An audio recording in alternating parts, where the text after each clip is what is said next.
그 대신에 예수님의 사도가 되어 이제는 그리스도의 복음을 이방인에게 전하는 이방인의 사도라는 사명을 받게 되었습니다. 그리고 이 사명을 감당하는 데 있어서 아주 많은 환난과 핍박을 받았지만 끝까지 믿음을 지켰기에 하나님께서 예비하신 의의 면류관을 기다리는 복된 사도가 되었습니다. 신앙생활은 잠깐 필요한 것 같아서 시작했다가 환난을 당하면 쉽게 흔들리고 넘어져서 신앙생활을 포기하는 그런 것이 아닙니다. 이것은 하나님께서 원하시는 신앙이 아닙니다.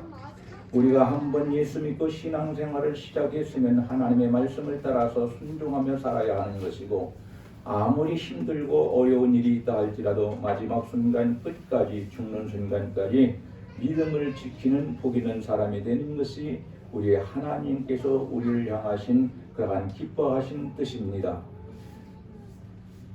신앙생활 하다가 당하는 환난이나 괴로운 일은 일반적으로 신앙생활을 하지 않아도 그러한 일은 그때에 당하게 되어 있는 일입니다. 그런데 그것을 가지고 예수 믿지 않았으면 당하지 않을 환난을 갖다가 당했다고 말하는 사람들도 많은데, 그런 경우도 있지만은 그렇지 않은 경우도 많이 있다는 것을 알아야 합니다. 다만 믿지 않을 때 당하는 환난이라는 것은 하나님께서 함께 하시지 않는 환난이고, 우리가 신앙생활을 하면서 당하는 환난은 하나님께서 함께 하시는 이 환난이라는 것도 우리는 알아야 합니다. 그러므로 신앙생활을 하면서 당하는 어려운 일은 하나님께 간절히 기도함으로 이겨내고 극복해야 합니다.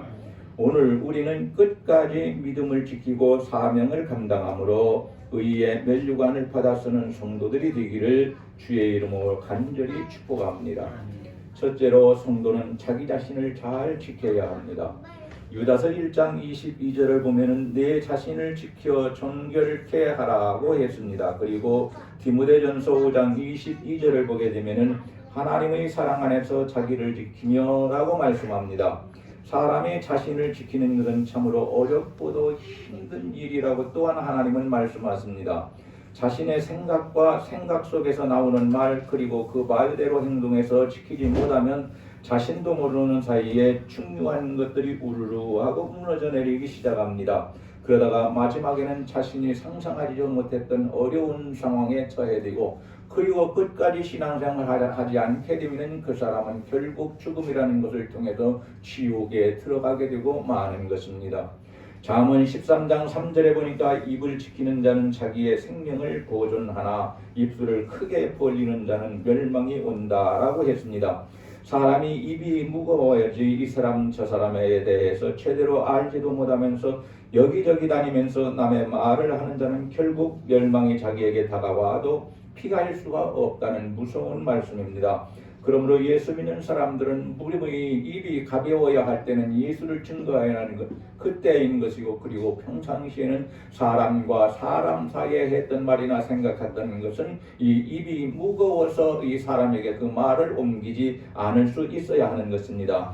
자신의 입을 지켜서 남에 대한 말을 하지 않고 특히 남의 잘못을 말하지 않는 것, 그것은 믿는 사람의 도리입니다. 그래야만이 자신의 생명을 보존할 수 있습니다. 잠언 21장 23절을 보니까 입과 혀를 지키는 자는 자기의 영혼을 환난에서 보존한다, 이렇게 말씀합니다.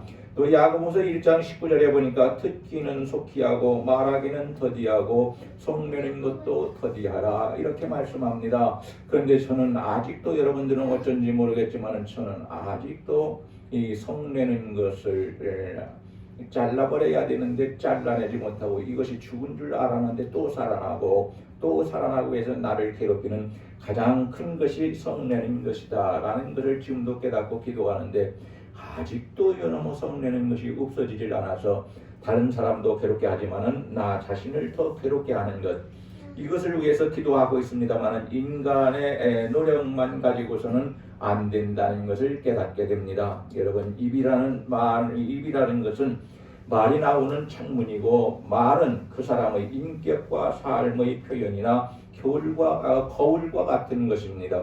때로는 입을 지키고 말을 조심하던 사람이 어떤 충격이나 자극을 받게 되고 위기 상황에 접해 있을 때는 그 사람의 본성이 분노나 거친 말이나 비밀로 지켜주어야 할 말들을 다 공개적으로 말해서 결국은 남에게 해를 입히고 자신의 영혼까지 멸망하게 만들고 맙니다. 지금 대통령 후보들을 보게 되면 그렇게 하고 있는데 그거 참 안 됐습니다. 저분들이 왜 정책을 말하지 않고 남의 숨겨진 것을 다 캐가지고 그것을 자신들이 하나님인 것처럼 그걸 다 사람들에게 포가합니다. 선포합니다. 마치 하나님의 말씀을 증거하듯이 목숨 걸고 뭐 그러한 것들을 말하고 있습니다. 여러분, 아무리 우리는 그런 사람들을 바라봐도 저 사람 어쩌고 하면은 우리도 그 사람들과 똑같은 말이기 때문에 그 사람과 같은 그러한 유의 사람이기 때문에 그렇게 보지도 말고 말하지도 말고 생각하지도 말고 하나님을 생각해서 기도하는 사람이 되기를 원합니다. 말이라는 것은 그 사람 마음속에 잠재되었던 생각이 입으로 나오는 것이기 때문에 홧김에 하는 말이나 힘들 때 하는 말은 그 사람의 속사람이 내뱉는 말이 되는 것입니다. 여러분, 그러니까 우리는 나는 나를 지킨다, 이 말은 내 입을 지키고 말을 지키는 것과 비슷하다라는 것을 알아야 합니다. 잠언 4장 23절을 보니까 무릇 지킬 만한 것보다 내 마음을 지키라, 생명의 근원이 이에서 남이니라고 했습니다. 우리는 입도 지키고 말도 지키고 눈도 지키고 손발도 지키고 생각을 지켜야 합니다. 잘 지키지 않으면 내가 언제 무슨 일을 저지를지 알 수가 없는 참으로 연약한 사람이고 실수가 많은 사람이기 때문에 우리는 항상 조심 또 조심, 어디를 걸어가는 것처럼 빙판 위를 걸어가는 것처럼 우리는 조심스럽게 인생을 살아가야 합니다. 왜냐하면 우리의 인생이 두 번 주어지는 것은 아니기 때문에 그렇습니다. 한 번 주어지는 것이고 지나가는 시간은 내가 다시 끌어올려서 그 시간을 다시 살 수 없기 때문에 그렇습니다. 여러분, 끝까지 믿음을 지키기 위해서는 먼저 자기 자신을 지킬 수 있어야 합니다. 만약에 자기 자신을 지키지 못하면 믿음을 지키기가 힘들어집니다. 그러니 믿음을 끝까지 지키려면 나 자신을 먼저 지켜야 한다는 것을 알고 하나님의 은혜 가운데 내 자신을 잘 지켜낼 수 있는 복된 성도들 다 하게 되기를 주의 이름으로 간절히 축원합니다. 둘째로 하나님의 말씀을 잘 지켜야 합니다. 야고보서 4장 8절 말씀처럼 하나님을 가까이 하면 하나님께서도 우리를 가까이 하신다고 했고, 요한복음 14장 15절을 보면 너희가 나를 사랑하면 나의 계명을 지키라고 하셨습니다. 계명은 하나님의 말씀이며 하나님의 명령을 말하는 것입니다. 시편 119편 속에서는 하나님의 말씀을 지킨다는 구절이 29번이나 반복되어 나옵니다. 히브리어에는 2번만 강조해도 엄청나게 강조하는 것입니다. 그런데 29번이나 반복되고 있다는 것을 우리는 참 눈을 열어서 쳐다볼 줄 알아야 하고 마음을 열어서 하나님의 뜻을 생각할 줄 알아야 합니다. 야고보서 1장 25절을 보면은 말씀을 잘 듣고 실천하는 자가 행하는 일에 복을 받으리라고 말씀하셨습니다. 시편 119편 158절에 있는 말씀을 보니까 주의 말씀을 지키지 아니하는 괴사한 자를 내가 보고 슬퍼하였나이다. 시편 기자가 그렇게 말합니다. 내가 주의 말씀을 지키지 아니해서 내가 나를 보고 슬퍼한 것이 아니라 자기 주변에 있는 사람들을 보니까 주의 말씀을 지키지 아니하는 괴사한 자를 내가 보고 슬퍼하였나이다. 이렇게 말합니다. 주의 말씀을 지키지 않는 괴사한 자들이 나를 보고 나를 죽이려고 하기 때문에 이 다윗이라는 선지자가 그렇게 말씀을 하고 있습니다. 하나님을 믿고 교회를 다닌다고 하면서도 신앙생활을 잘한다고 하고 자기 신앙이 최고라고 말하면서도 불구하고 말씀을 지키지 않으면 괴상하고 사악한 사람이라고 시편에서 말씀합니다. 저도 이 말씀을 비추어서 말씀의 거울을 비추어서 나 자신을 보니까 저도 이 말씀에서 자유할 수 없는 사람이라는 것을 깨닫게 됩니다. 내가 하나님을 믿고 교회를 다닌 지 오래되었고 그리고 신앙이 좋다고 생각을 했었지만 한때는 그랬습니다. 말씀을 지키지 않고 말씀을 지키지 못하고 살아가는 사람이기 때문에 이런 말조차 알지 못하였지만은 나는 괴상하고 사악한 사람이었었다라는 것을 고백합니다. 괴상하고 사악한 사람이기에 회개하여 용서받고 변화받아서 하나님의 말씀을 잘 듣고 지켜야 합니다. 이런 심없어도 아멘 크게 하셔야 합니다. 아멘. 성경을 보니까 하나님의 말씀을 증거될 때에 아멘함으로 받을 수 있고 아멘 하지 않으면 내 마음으로 들어가지 않는다. 하나님의 말씀입니다. 그렇지 않으면 하나님께서 심판하시는데 그런 사람의 종말은 멸망이고 파멸이기에 시편 기자는 슬퍼할 수밖에 없습니다. 저 사람이 신앙생활 잘 못하는 것 저거 걱정되지만 그러나 슬퍼할 필요는 없는데 이 사람이 바로 어디에 들어가는 사람이냐? 하나님의 심판을 받아서 그 종말에는 멸망이고 파멸이고 그리고 지옥에 들어가는 사람이기 때문에 내가 저 사람의 결말을 쳐다보니까 저 사람의 마지막을 쳐다보고 다 있으니까 참으로 내가 슬퍼할 수밖에 없다. 시편 기자는 그렇게 말하고 있습니다. 시인 신명기 28장을 보니까 하나님의 말씀에 순종할 때는 여기저기에서 복을 받는데 하나님의 말씀을 불순종하게 되면은 하나님께서 저주하는 것이 무엇인지 말씀해 주십니다. 여러분, 그러니 우리는 하나님께 말씀을 듣고 순종하는 사람이 되고 하나님의 말씀을 불순종하는 사람이 되지 않기를 원합니다. 하나님의 말씀을 잘 지키면서 하는 성도는 복받고 잘 되고 성공하고 결국에 가서 자손들이 잘 돼서 천국에 들어가고 사업이 잘 되고 농사가 잘 된다고 했는데 우리 김 권사님의 사업이 크게 잘 되기를 원합니다. 축복합니다. 여러분들이 하는 농사가 잘 된다고 했는데 그 농사 중에서도 자식의 농사가 최고 잘 되어야 된다고 하는데 자식 농사가 참으로 잘 되어지기를 축복합니다. 그렇게 되기를 소원합니다. 그러나 반대로 하나님의 말씀을 지키지 않으면 되는 것이 없다니까 이러한 것은 우리와는 관계가 없는 삶이 되어지기를 원합니다. 하나님의 말씀을 지킨다는 헬라 가운데 피라소라는 말이 있는데 이 뜻은 수고한다, 복종한다라는 뜻이 있습니다. 말씀을 지켜라 하는데 지킨다는 건 단순히 지키기만 하는 것이 아니라 그 말씀에 복종하면서 지킨다는 의미가 있습니다. 복종하면서. 순종과 복종은 다릅니다. 순종은 하나님께서 말씀하실 때에 그 말씀의 뜻을 알고 순종하는 것이고 복종은 하나님께서 명령하시는 그 내용이 우리가 알지 못해 그 뜻을 알지 못해 그런데 하나님께서 명령하셨기 때문에 그 명령에 무조건 복종하는 거예요. 누구처럼? 군인처럼. 이 복종이라는 말은 군대의 용어에서 나온 말입니다. 우리는 온 힘을 다해서 하나님의 말씀을 잘 읽고 잘 들어서 깨닫고 그리고 알고 있는 그 말씀을 잘 지켜 행하는 사람이 되므로 실천이 있는 복된 성도가 되어지기를 주님 이름으로 간절히 축원합니다. 셋째, 성도는 하나님께서 선물로 주신 믿음을 끝까지 잘 지켜야 합니다. 에베소서 2장 8절에서 10절에 있는 말씀을 보면은 믿음도 구원도 우리가 만들어낸 것이 아니고 우리가 잘해서 무슨 자격증을 따낸 것처럼 그렇게 하는 것도 아니고 오직 하나님께서 은혜로 주신 것이다. 그렇게 말합니다. 구원도 하나님이 주셨고 믿음도 하나님이 주셨기 때문에 믿음도 구원도 하나님께서 거두어 가시기 전에는 영원한 것입니다. 마귀가 그것을 빼앗아갈 수 없고 악한 사람들이 그것을 빼앗아갈 수 없습니다. 그렇기 때문에 우리의 믿음이나 우리의 구원은 영원한 것이고 그리고 절대적인 것입니다. 로마서 10절에서도 역시 믿음과 구원은 하나님께서 주신 선물이라고 했습니다. 하나님께서 은혜로 주신 믿음을 우리는 끝까지 잘 지킬 수 있기를 주의 이름으로 간절히 축복합니다. 7절 보니 나는 선한 싸움을 싸우고 나의 달려갈 길을 마치고 믿음을 지켰으니 라고 고백합니다.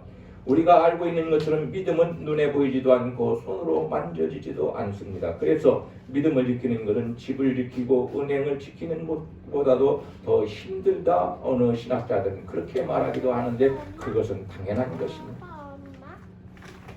그렇다고 하나님께서 선물로 주신 믿음을 제대로 지키지 않으면 가정도 구멍이 뚫리고 회사까지도 문제가 생기고 사업이 흔들리고 교회까지도 흔들린다는 것입니다. 그런 반면에 믿음을 귀하게 여겨서 끝까지 잘 지키면 흔들릴 수는 있지만 무너질 수는 일은 없다고 말씀하십니다. 왜냐하면 우리가 믿음을 귀하게 끝까지 지키는 한 하나님께서 끝까지 함께 해주시기 때문이고 붙잡아 주시기 때문에 그렇습니다. 믿음이 무엇인가? 믿음은 바라는 것들의 실상이요 보지 못하는 것들의 증거라. 히브리서 11장 1절에서 그렇게 말씀합니다. 하나님의 말씀과 하나님을 믿는 것이요 하나님께 모든 것을 맡기고 하나님의 뜻을 이루며 하나님을 의지해서 사는 것이 믿음이라고 말합니다. 믿음이 흔들리게 되면 부부간의 관계도 흔들리고 가정도 흔들리게 되고 나 자신도 갈등하게 되고 어떠한 일을 당했을 때에 그것을 어떻게 우리가 결판 내지 못하고 결정하지 못하고 갈팡질팡하면서 어찌해야 할지 알지 못하는 상황에 빠지고 만다고 말합니다. 그러니까 우리는 믿음을 끝까지 지켜서 날 위해 예비하신 생명의 면류관을 받아쓰기 위해 천국에 들어가는 성도들이 다 되기를 주의 이름으로 간절히 축복합니다. 우리가 끝까지 믿음을 지키면 하나님께서는 영원토록 우리와 함께 계신다고 말씀합니다. 예수라는 이름이 무엇입니까? 자기 백성을 죄에서 구원할 자라는 것이고 임마누엘이 무슨 말씀입니까? 임마누엘은 자기 백성을 끝까지 함께 하신다. 우리 하나님께서 예수님께서 자기 백성들과 끝까지 함께 하신다. 마태복음 1장 23절에서 그렇게 말씀합니다. 요한복음 14장 23절을 보니까 사람이 나를 사랑하면 내 말을 지키리니 내 아버지께서 저를 사랑할 것이요 우리가 저에게 와서 거처를 저와 함께 하리라고 말씀하십니다. 내가 사람이 예수 그리스도를 사랑하면은 예수 그리스도의 말씀을 지키리니 다시 말하면은 예수님을 사랑하는 자는 하나님의 말씀인 성경 말씀대로 물론 다 100% 살 수는 없습니다. 그러나 삶의 중심이 삶의 방법이 하나님의 말씀이 되었다는 말씀인 것입니다. 하나님의 말씀이 바로 내가 사는 방법이고 하나님의 말씀이 바로 내가 살아가는 의미다라는 성경이 중심이 되는 삶을 살아간답니다. 우리가 믿음을 지킬 때 이와 놀라운 축복을 이와 같은 축복을 받게 됩니다. 하나님께서 나와 함께 하시는 축복보다 더 큰 축복이 어디에 있습니까? 세상 것 내가 바라는 것 다 이루어진다 할지라도 하나님께서 나를 멀리 하시면 나는 장차 천국에 들어갈 수 없지 않습니다. 그러니 뭐 받아낸 것이 뭐가 의의한 집을 100채나 소유하고 있고 돈을 모든 은행에 수백억을 이렇게 다 가지고 있고 사람들이 부러워하는 것 권세로부터 시작해서 모든 것을 다 소유했다 할지라도 우리 하나님께서 함께 하시는 자가 복 있는 자지 우리 하나님께서 멀리 한다면 그것이 복이 될 수 없다는 것을 우리는 잘 알고 하나님을 가까이 하는 가운데 이러한 것들이 하나하나 이루어지게 해달라고 기도할 줄 아는 사람이 되어야 합니다. 끝까지 믿음을 지켜서 하나님의 사랑을 받고 영원히 거처에서 우리 하나님과 함께 하시는 귀한 복, 이 놀라운 복을 꼭 받아 누릴 수 있기를 주의 이름으로 간절히 축원합니다. 넷째, 우리가 나 자신을 위해서 믿음을 지키는 것이 당연한 것인데도 불구하고 우리가 이 당연한 믿음을 지켜도 하나님께서는 상급으로 갚아주신다고 말합니다. 7절에 보니까 나는 선한 싸움을 싸우고 나의 달려갈 길을 마치고 믿음을 지켰으니 라고 말합니다. 마치고 믿음을 지켰으니 나의 달려갈 길을 마치고 라고 했으니까 마치고 라는 말은 시작이 있는데 끝도 있다 그런 말씀입니다. 다시 말하면 이 세상의 삶도 이 세상도 끝이 있고 내가 할 일도 끝이 있고 내가 맡은 사명도 끝이 있다는 말씀입니다. 시작할 때가 있으면 이것을 마치는 끝이 있는데 끝까지 잘해야 한다는 것입니다. 신앙생활도 시작할 때부터 잘해야 하지만 끝까지 잘해야 한다는 말입니다. 부부생활도 부부가 서로 사랑하는 것이 처음에는 잘 시작할 때는 잘했는데 시간이 가면서 미워지고 보기 싫어져서 얼굴조차도 쳐다보기 싫다 우리 교회 안에는 그런 분들이 없습니다. 그러나 그렇기 때문에 축이는 사람들이 부부간에 갈라서는 것이 아니라 죽이는 사람이 있다. 부부가요. 얼마나 무서운 사람하고 사는 것입니까? 우리는 그러한 무서운 사람하고 살지 않으니까 장가 잘 가고 집 잘 간주하시기 바랍니다. 모든 것을 채울 수는 없습니다. 내 결혼할 상대가. 그러나 죽이지 않는 살인자와는 우리가 살고 있지 않으니까 이게 얼마나 마음 놓고 살 일입니까, 여러분?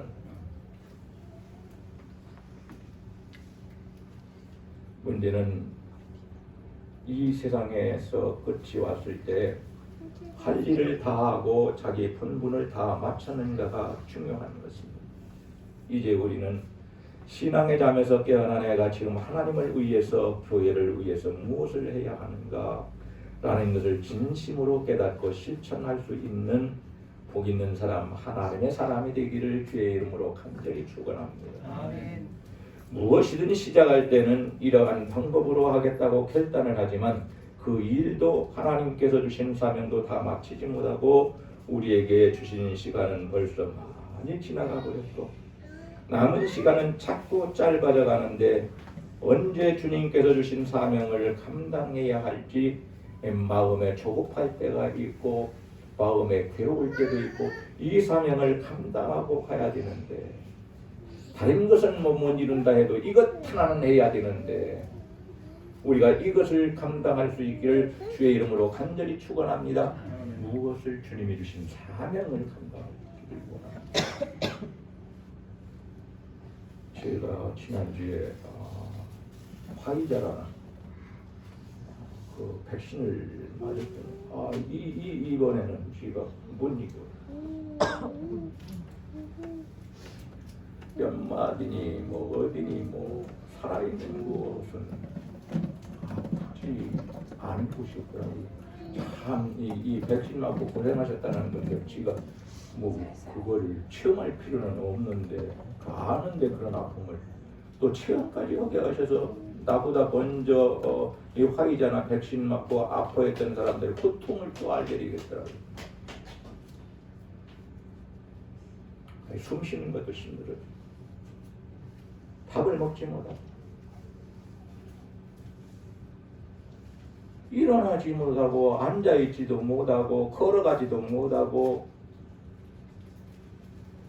누워있는데 누워있는 것도 고통스럽고 어떻게 해야 할지를 모르는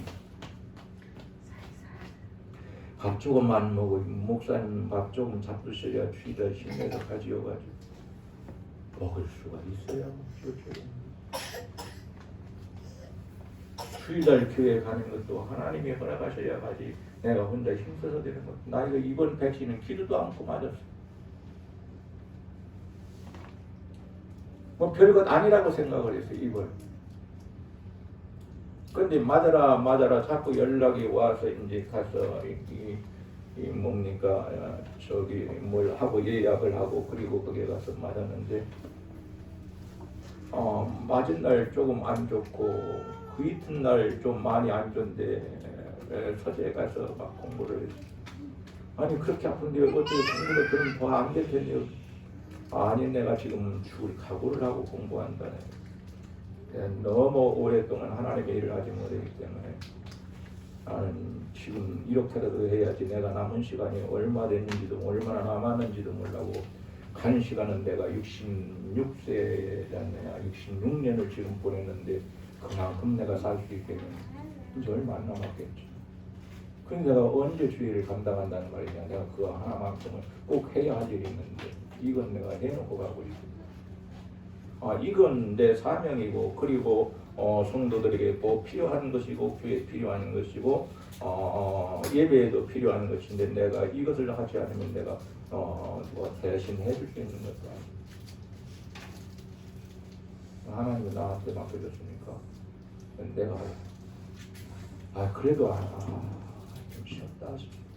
아니 나 쉬면 생각이 낮아져서 그럴지 몰라. 뭐 과일 갖다 놓고 뭐 맛있는 것 갖다 놓고 이런 거 갖고 오지 말고 이걸 지금 이 상황에는 이거 나한테 좋은 것이 아니에요. 도리어 나쁘게 될 수도 있으니까 들어오지도 말고 물어보지도 말아요. 내가 필요하면 부를게.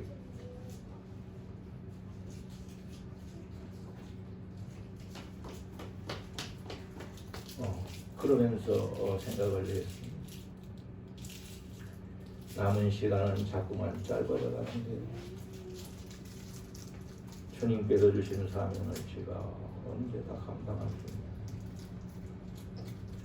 지금이라도 이렇게 조금씩 더 감당해야 시간을 제가 바르게 쓸 수 있겠지. 잠깐만 그랬어. 8절을 보니까 이제 후로는 나를 위하여 의의 멸류관이 예비되었으므로 라고 우리에게 참 기쁨을 줍니다. 야, 신앙생활 하는데 힘들었지. 바울 사도가 자기의 사명을 감당할 때에 얼마나 고통을 당했느냐, 괴로움을 당했느냐. 너희들도 마찬가지 아니냐. 똑같은 고통은 아니지만 신앙생활을 한다고 해서 너희가 당한 환난과 고통이 얼마나 많이 있었느냐. 그런데 이것을 다 마치고 사명을 다 마치고 신앙생활을 끝까지 감당하고 이제 남아 있는 것은 네가 의의 멸류관을 주님이 준비하셨으니까 이것만 기다리면 됩니다. 바울 사도가 또 마지막에 가서는 그렇게 말합니다. 디모데후서 마지막에 가서는 나를 하나님께 전제로 드릴 때가 가까웠습니다.